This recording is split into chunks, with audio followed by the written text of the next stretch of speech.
Hi, I am Lisa Anna Palmer, founder and CEO of Light Your Leadership Inc., author of the best-selling book Light a Fire in Their Hearts: The Truth About Leadership, and the creator of the LYLTalks podcast.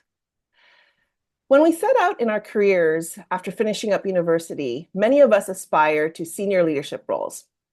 I remember my first time when I walked through big mahogany doors on my first day at a big six consulting firm at the tender age of 22. I was filled with hopes and dreams about one day stepping into leadership roles. I know I'm not alone. How many of us dream about stepping into senior leadership roles and what it might bring in terms of all the possibilities, the prosperity, the freedom, and the power to become agents of change who can engage others to work towards something greater, to make a significant positive impact and leave a lasting legacy? We become so transported by this vision and devote our entire careers to climbing to the top. However, do we really ever stop and think about whether that is the reality? Our topic today is a journey to senior leadership roles and beyond. We are going to continue to deepen our understanding of what life is really like as a senior organizational leader by welcoming my inspiring guest, Beth Borody. Welcome to LYLTalks, Beth. Thank you so much. I'm so glad to be here and so glad that we can have this conversation today. Just hearing your story, I'm thinking, oh my gosh, there's so many similarities between our paths. So I'm excited to dive in. Oh, I'm so pleased to have you here. So before we dive in, I'd like to maybe share a little bit about your very inspiring and interesting background. So Beth offers a fresh, new, and innovative voice in the mining industry and is committed to propelling this industry into the future. She is the mining sector lead at IRMA, which stands for the Initiative for Responsible Mining Assurance. And she is also the founder and CEO of Femina Collective, a social enterprise that empowers women in mining and related sectors through mentorship, networking, and advocacy.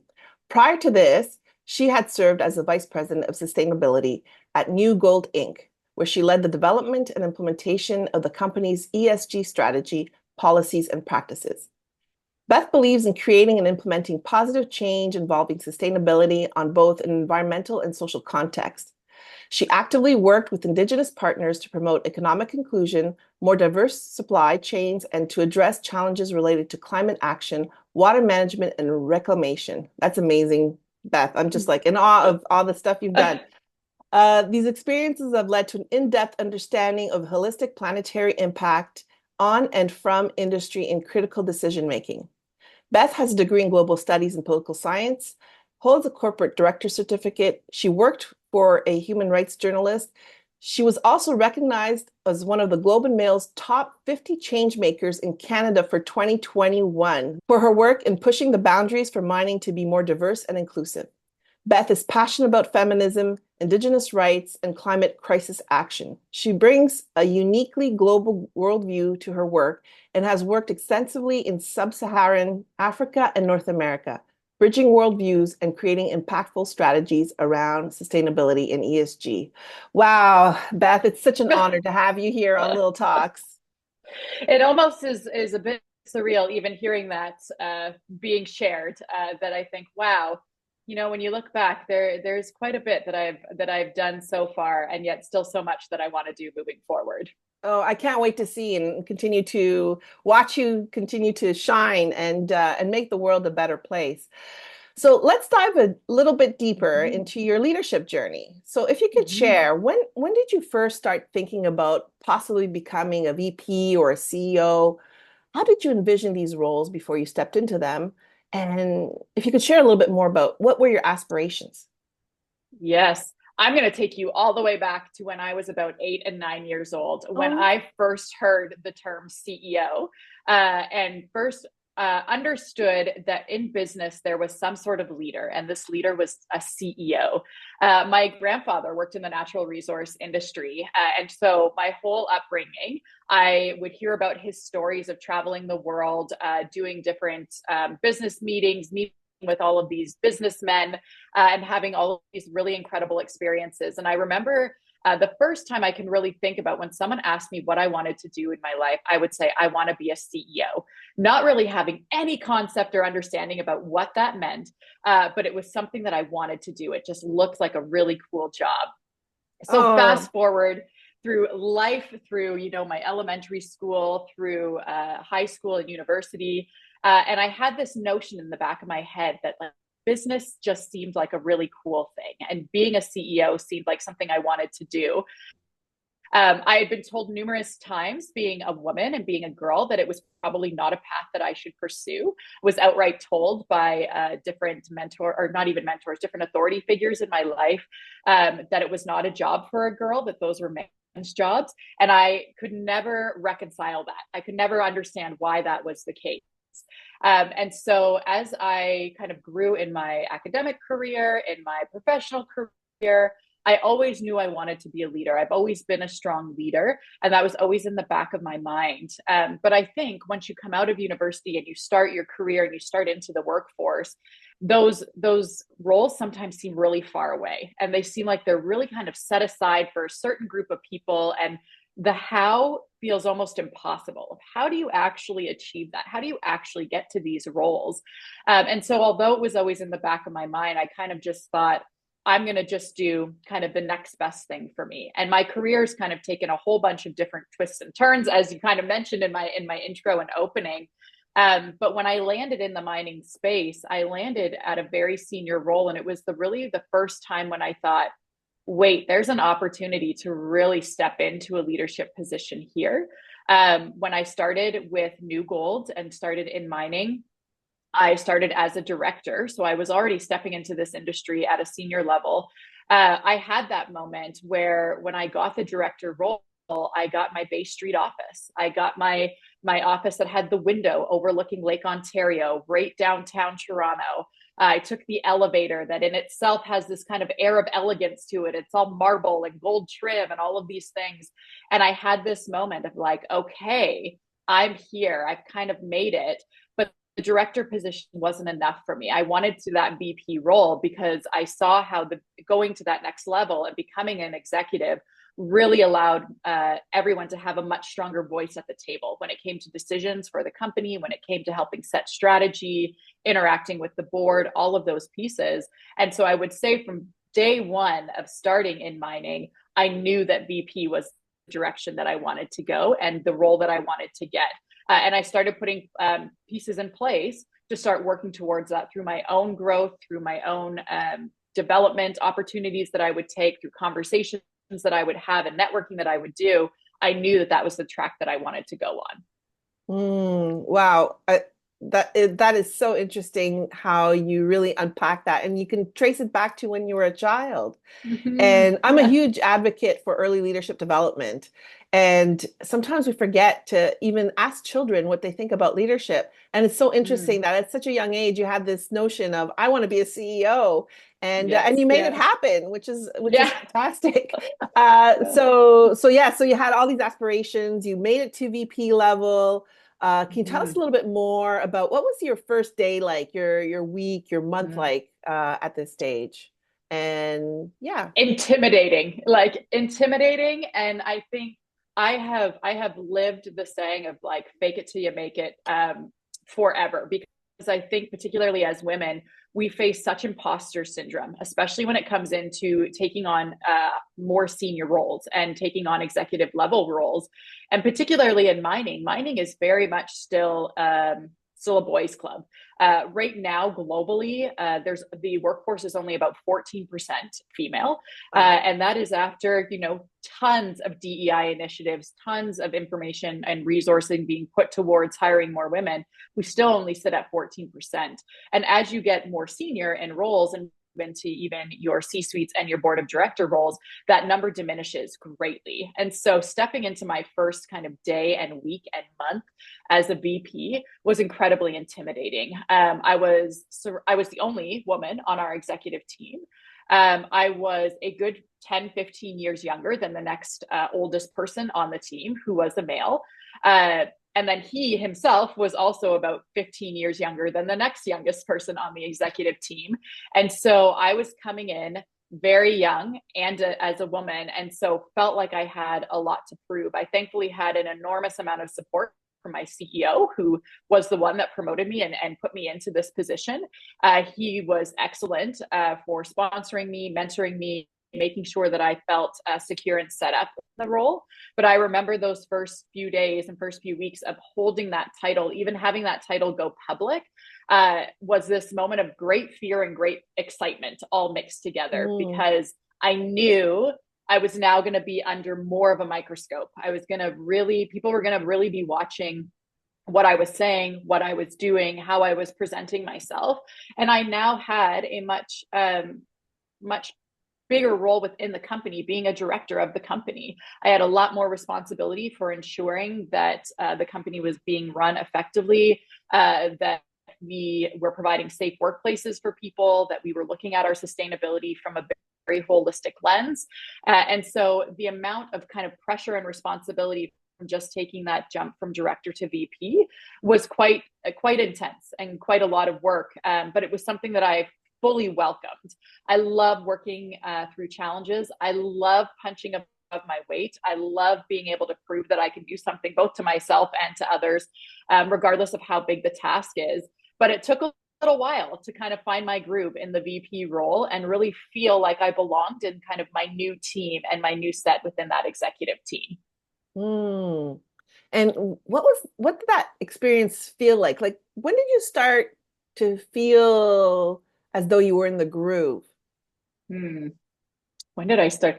I probably felt feeling like I was in the groove. So I got my VP role early spring. And it was probably by kind of the end of summer that I felt, okay, I'm in this. Others around me, people at our sites, everyone kind of now knew that I was in this role. They knew what my objectives were within this role. And because I had been with the company for a few years prior, the relationships were already there. And so I think it actually took more work for me to convince myself that I did deserve it, even though I had worked so hard for it, even though I knew that it was what I wanted to do.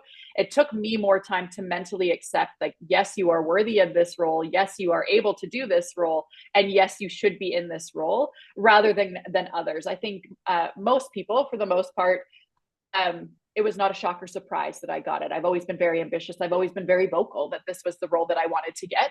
And so for others, I think it was more or less just understanding and getting clarity around what the now difference would be and what my role was. But it really was getting myself into a mental state of really realizing I was meant to be here and I was meant to hold this role. And that took a good few months, and going through my own coaching and going through my own therapy and going through all of those pieces, to actually really feel like I was in my own skin and really feel like I was in the role. Wow. Thank you so much for sharing that with our audiences, because I've seen that, I've observed that, I've experienced it myself, and people are almost suffering in silence when it comes to imposter syndrome, Yes. right? And women and men as well, right? Not feeling like you deserve the role or that you should be there, whereas everybody else sees that you should be there and understands Yeah. that you have what it takes to succeed, and that it is an inner journey. Leadership is not as much external as we think, right? It's not 100% external. A lot of it is internal, in that journey that we have to take.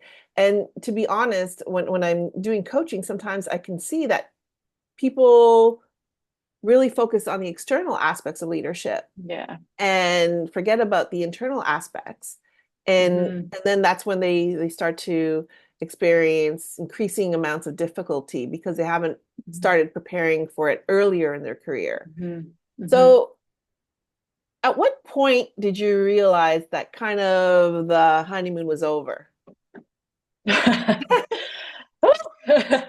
think when the honeymoon was over, I mean, I fully enjoyed holding that position for as long as I did. And I think within mining, one of the things that I absolutely love about this industry is how fast paced and complex it is.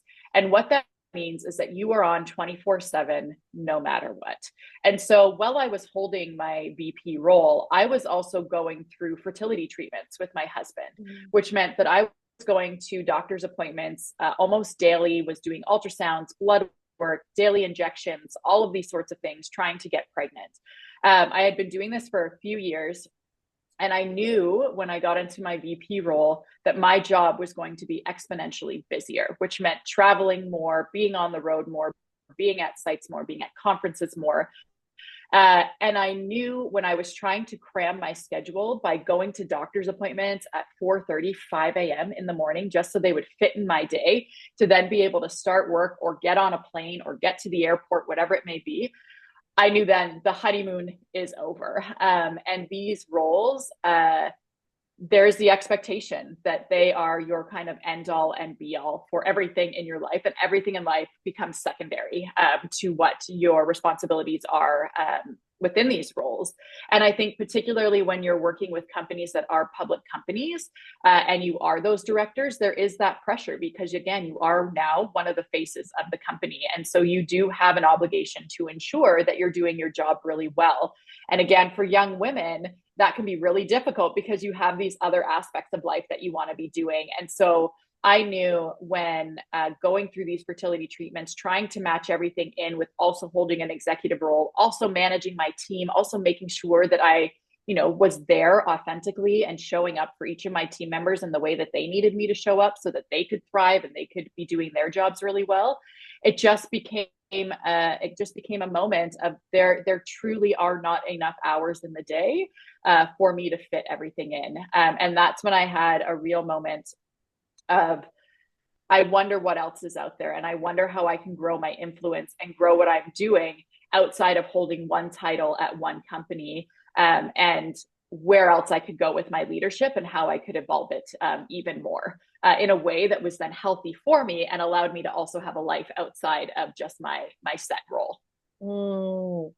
And we'll come back to that in a moment in terms of your role as CEO of the Femina Collective and working at IRMA as well. Just let's pause a second here because what you said is so important. There are so many leaders in senior roles who are dealing with the same, I guess it's almost struggle or having to make tough decisions, choosing between their senior leadership role, what they envision it to be, and then family and personal life. And thank you for your courage to share this so openly, because I know that behind closed doors, and women and men who've had to make choices that are very, very difficult. I mean, you spend your entire career, and even some of us from being a child, dreaming about holding these roles. And yet the way the organizations function right now, and hopefully it will change in the future, the way they function right now in a lot of cases, it's not allowing senior leaders to be the type of person they want to be with loved ones, or if they are, then it compromises their senior leadership abilities. And how can we over time, I'm just putting a challenge out there to senior leaders, top leaders in organizations, how can we change this? Because it shouldn't be a choice that people have to make. We can hold both. I was just going to say, I agree with that so much. And I think there's so much glamour around the executive roles. There's so much glamour and glitz around what it means. I mean, again, before I was holding the role, before even getting into the director level, and then really watching and driving my career to the growth that it has gone. The picture of an executive role is this glamorous, you're on planes all the time, you're flying first class, you're staying in hotels, you have, business meetings at all hours of the day, you have the fancy office, all of these sorts of things. And there's so much of that you can thoroughly enjoy while you're in it. And it is really fun. And it does offer this kind of these new experiences. And I truly loved my role that I held with New Gold. And I truly loved the work that I was able to do. But you're very right. It is the structure that we have. We're still very much in this mindset of almost like the Industrial Revolution. Like we're in this mindset that's still stuck. And we are meant to be on this earth to work and to generate money and to make incomes and to do all of this.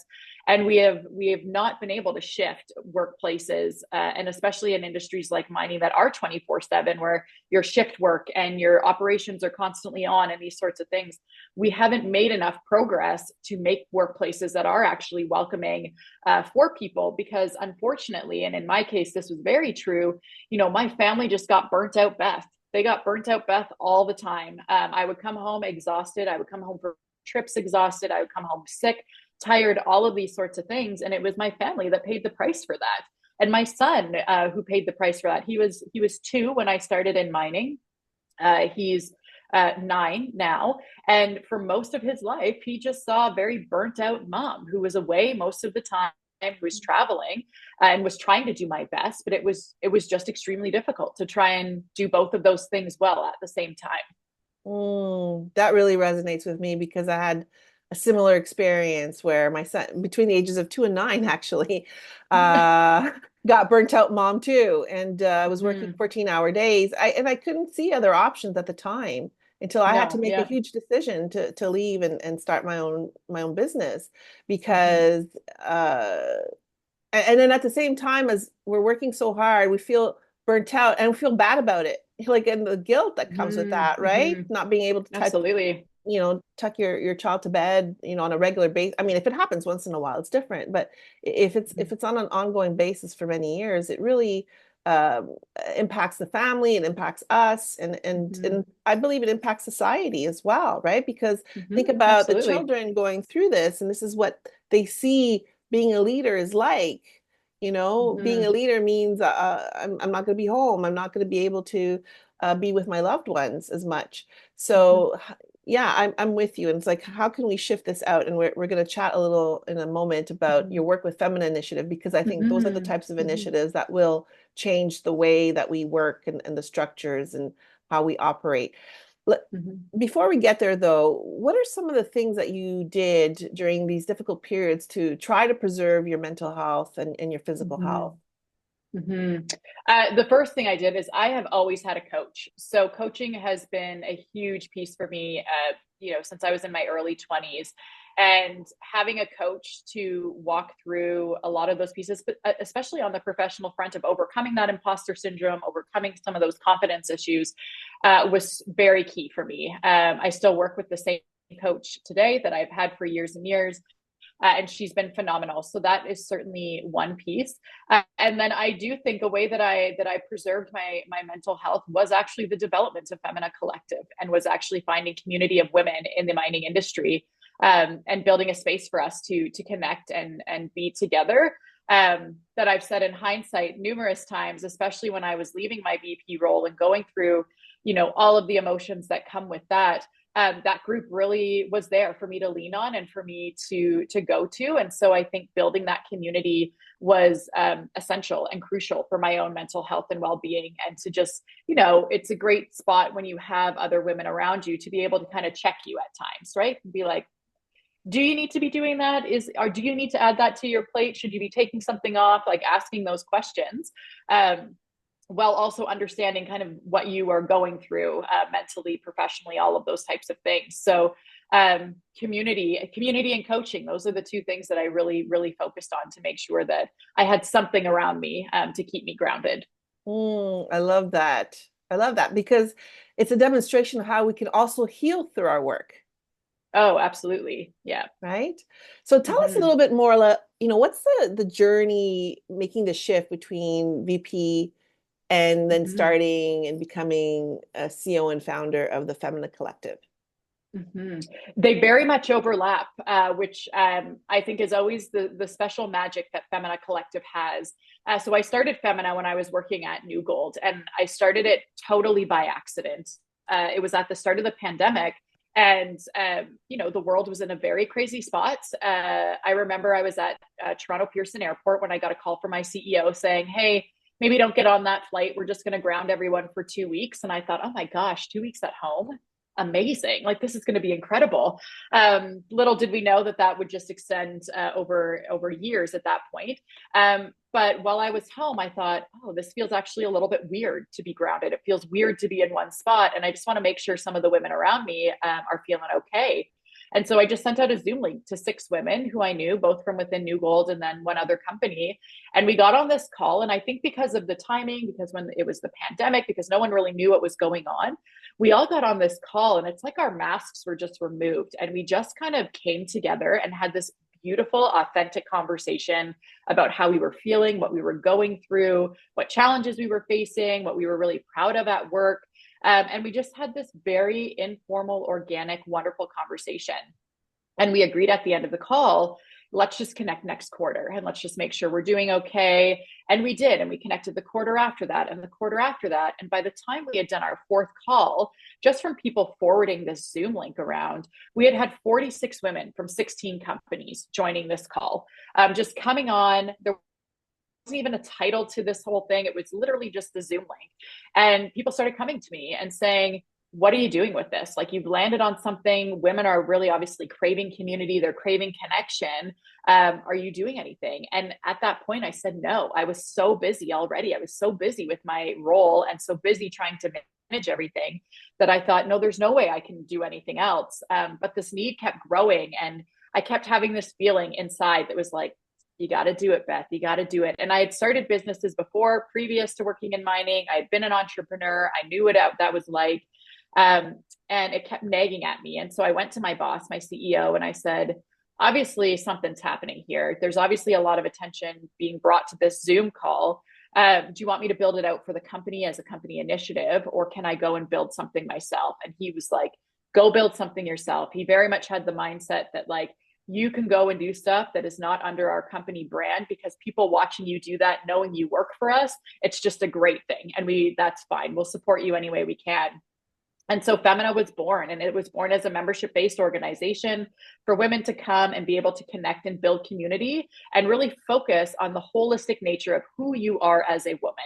Outside of your job, outside of your professional accolades, it's like, how do we make sure that you are feeling as great as possible so that when you are in your professional roles and you are out in the world, that you are feeling great and you know you have a community behind you to back you up. And so we are now in our fourth year. We started as a small little pocket, just kind of in Southern Ontario. There was a group of us, where now we are in Canada, the US, Australia, and Europe. We continue to grow our influence. There is such a need for women to be able to connect and create community. And so I had always done it as like a side thing, a little hobby project. And because of a few things that had happened at the beginning of 2023, the most important one being that through all of our fertility treatments, I actually was able to get pregnant after many failed attempts in April. I had to make the really tough decision about where am I going, because I knew the role that I was holding was not the right role for me anymore. And that was heartbreaking, because I loved my team. I loved what I was doing. I loved, the freedoms that came with being an executive as well. But I thought, there's more influence that I can have outside of the company and through Femina and having a broader voice. And it was growing so rapidly. And I knew I wanted to be home, and I knew I wanted to just focus on my pregnancy and having my daughter. And so I left my VP role in July of 2023 and went kind of full tilt with Femina and took on the full CEO role of building out the team, building out what our vision was, building out the strategy. And it no longer became this kind of secondary piece. It became very much front and center. And it continues to grow. And I think one of the great things that we're doing moving into 2025 is really creating a specific opportunity and program for executive and C-suite women, because I know how hard it is to maintain any sort of balance and maintain any sort of does anyone else feel this? And you feel isolated. So we're building our own program specifically for that group of women to be able to come and connect and have their own ability to continue their own growth and learning journeys. So I took everything that I learned from New Gold, all of the connections that I had, everything that I learned about the executive world, and have very much made that a part of what Femina is, with also putting my own touches on. So anyone that works with Femina, they don't need to work ridiculous hours. They don't need to work themselves to the bone. We want to find balance. We want to make sure that we welcome kids on calls. We want to make sure that we know that women have other responsibilities other than just their jobs. And so because I now am CEO of this organization, it's a bit fun because I get to make those decisions and kind of make those changes that I wish would have been there for me when I had held my roles. Wow. I just want to acknowledge you. That's incredible work and so needed. Thank you. So needed. I agree. It is needed. It is needed for sure. So it's been fun to build. Yeah. I think you're a wonderful role model by the courage that you demonstrate when you let your mask drop off and then encouraging others. How freeing is that you can feel authentic? Oh my gosh, I know. And I think, it's one of the things that I've always been good at. I've always had the ability to kind of be a bit more bold than people around me, or not be afraid to kind of show who I just am. And wearing a mask, and when you have to do that, and when you have to be proving yourself in industries and in leadership roles, that in itself is so exhausting. And I say that from the fact of being a white female and having an enormous amount of privilege, that my mask is not nearly as heavy as people with other intersectionalities, whether it be race, sexuality, religion, whatever it may be. And so I know how exhausting that mask can feel for me, let alone what others feel who have way heavier like masks that they need to be carrying. And so if we can create more space where we welcome authenticity, where we welcome the ability that leadership is about people. Leadership is about caring for people, caring for yourself, fostering people, and people resonate with those who are authentic and who they can relate with. They don't need to see a cookie cutter kind of picture of what we think leadership should be. They need to see real live people who make mistakes, who struggle, who can own those mistakes, who can have great wins. All of that needs to be encompassed in what leadership is. And the more that we can pull those masks down and allow for authenticity, the more progress we're going to see in this area. Absolutely. And I also believe it will attract more people into leadership, because right now the stats are that 60-70% of people are actually opting out. So we need good people who are heart inspired, who want to be themselves, to get up to the top of organizations. So thank you for the work you're doing right now. It's really a great example of the leadership of the future, where we focus on how do we be the best version of ourselves authentically. Because when we're feeling better, we show up as better in our organizations. Everybody wins. The people we work with, our family, the society as a whole. So and now you're also holding down a role as head of mining at the IRMA initiative, correct? Yes. So I do work with IRMA, which is such a wonderful organization led by a woman. And her and I had met while I was working at New Gold. We were on a panel together, and then it just, how the universe does its thing. They brought this opportunity to me at just the right time. And so I do work with them. So I always say that I kind of have the best of both worlds. They support me with Femina, 100%. And so I get to focus on promoting more women in the industry and making sure that the experience for women is changing and representation of women is changing in the industry, while also getting to work with mines around the world on how they can be more responsible mineral producers and metal producers, and how they can look at mining from a more responsible lens, bringing in stronger ESG standards. And so it's kind of a collision of wonderful worlds, making mining more responsible everywhere mining happens, and working with women to help move that forward and get women in these leadership roles, so they are leading these companies that are putting these initiatives in place. It's so interesting how everything you do is about making leadership and leadership for women better. And that's such an important common thread. And it's having impact, because the people you're working with now have that mindset and mentality, and they can share it, and it's contagious, really. And so what kind of strategies or advice do you have based on your lessons as a VP, as CEO, working, seeing other people through Femina and what experiences they're having, and also through the IRMA initiative? So I would say, when you're looking at leadership roles, one, continue to look at them, continue to aspire towards them.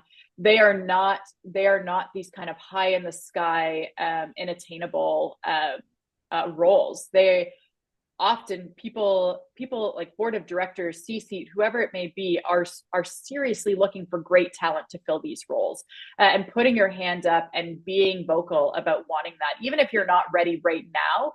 Being vocal about that's the direction where you want to go, and how do you put a path in place to support your own development and professional development, personal development, whatever it may be, to achieve these roles.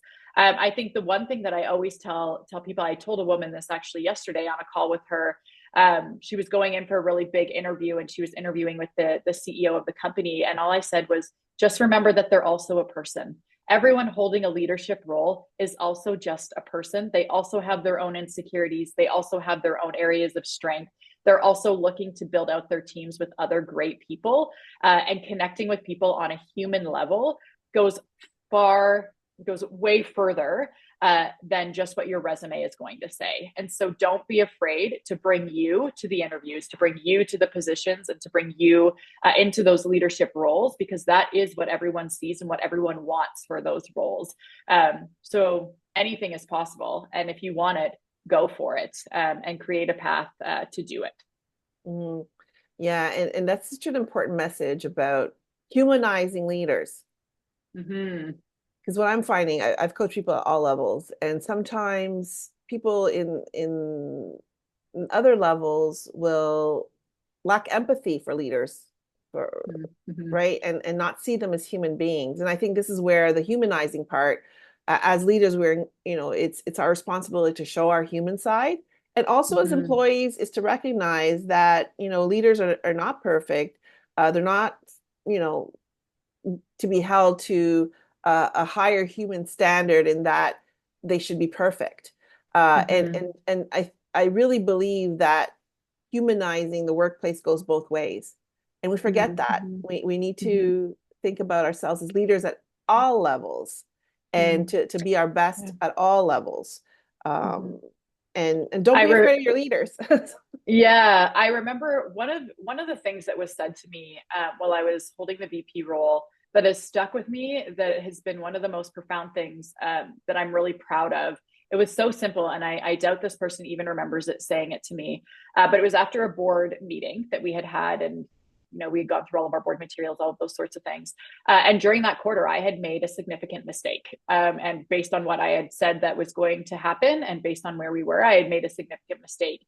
And in my presentation, I said just that. And I said, I own this. This is why it happened. This is what I've learned from it. This is how I'm putting a plan in place.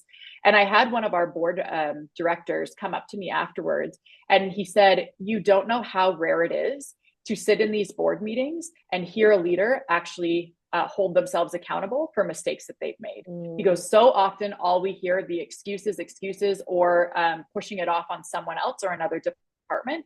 And he said, the fact that you could sit there, take ownership, and take accountability for the mistake you made, he goes, that is so rare in leadership, and something that we greatly admire about having you here. And that has stuck with me, because you're totally right.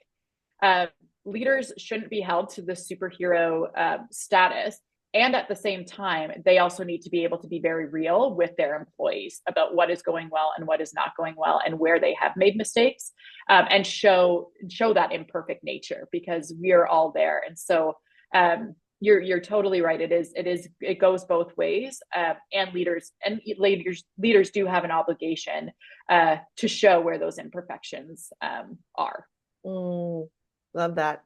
And of course there's the irony, because as people move up the organization, sometimes they often take on this persona of, it's almost like a professionalism. It's robotic in nature. And that's what actually Mm-hmm. creates the distance between yourself and your employees.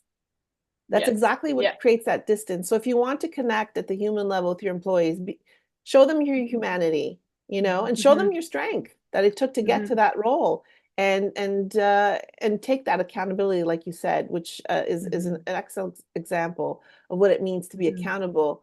And others then will see that, and you're actually giving them permission to they themselves be accountable.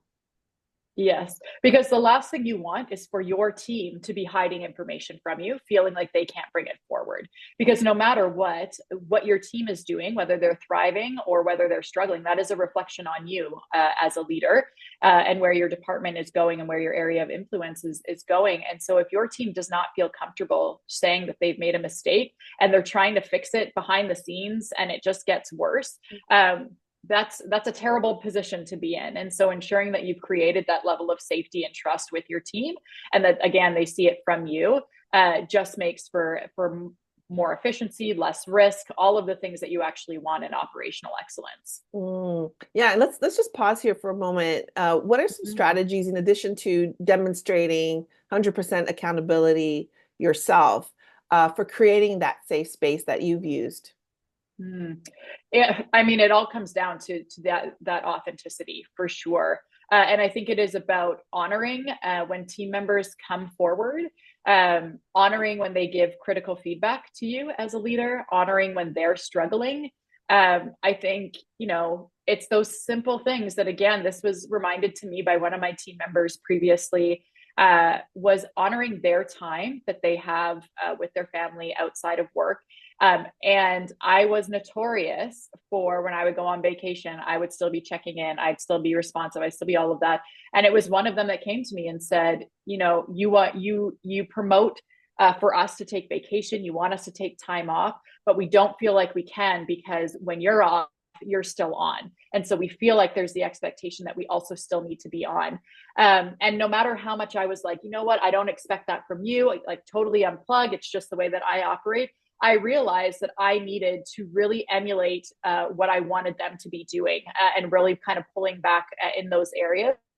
So I think any of those strategies for how to create safety and how to create that trust comes from authenticity, and comes from like holding their trust. If they tell you something, that should not become office gossip. That should not become gossip within the executive team. That is privileged information that you're holding. Obviously, if there's any sort of concern or things like that, that gets into a different realm of things, but it is actually caring about the people that are working for you, and not just seeing them as individuals that are driving towards your outcomes. They're not just kind of worker bees.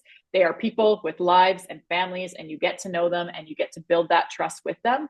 And you kind of meet them where they're at, while also still being able to push them and help them grow into the areas that they want to develop in. So much wisdom that you imparted with us today, Beth. How can listeners reach you? What's the best way for them to reach out to you? The best way is certainly always LinkedIn. So you can find me on LinkedIn at Beth Borody. You can email me at bethborody@thefeminacollective.com. Definitely have a big online presence through LinkedIn. So that is always the best way to connect. And I would love to chat with anybody more about this and more about leadership development. Any parting words?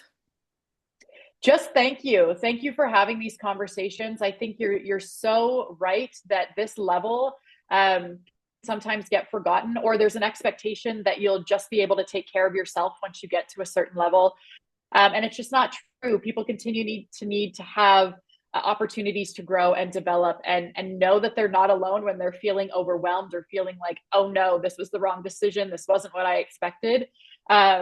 You're not alone. A lot of other people in these leadership roles are also facing that. So I'm just so grateful that we could have this conversation today, and that you continue to spearhead this conversation through all the work that you're doing.